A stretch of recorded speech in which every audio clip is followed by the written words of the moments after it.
Basically I me biggest fan అండి. But ఒకప్పుడు మిమ్మల్ని చూస్తేనే కొంచెం భయం వేసేది. సడన్ గా ఒక ఐన్స్టీన్ లుక్ కూడా వచ్చింది తెలుసా. గుడ్డు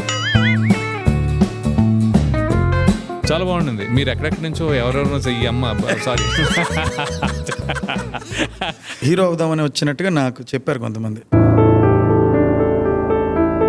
మీరు ఇప్పటికి ఒక 150 ఫిల్మ్స్ చేస్తుంటారా? About that yeah. చిరంజీవి గారు 150, మీరు 150. అదే మీరు మరీ డీప్ డైవ్ అని చెప్పి నన్ను తోసేసేటట్టున్నాను.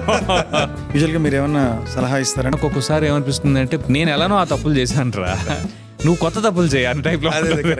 మీ మైండ్లో మీరు ఎంత ఏజ్లో ఆగిపోయారు? Wow, that's a very interesting question.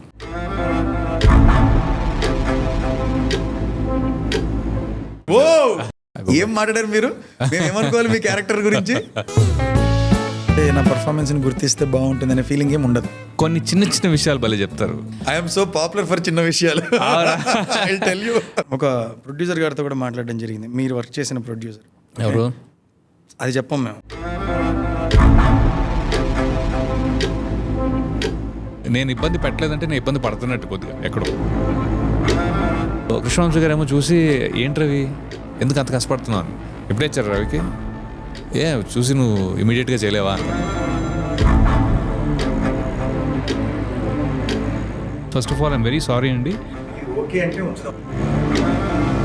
మీకు రీసెర్చ్ చేస్తున్న దానిలో ఇంకోటి కూడా వచ్చింది. అంటే ఇది ఆగండి పర్లేదు, top of the mind Veturi గారి పాట ఏదైనా ఉందా? తప్పని ఒక 2 లైన్లు పాడండి అంటే ఏం పాడతారు? శృతి చేసుకుంటారు కదా మీరు.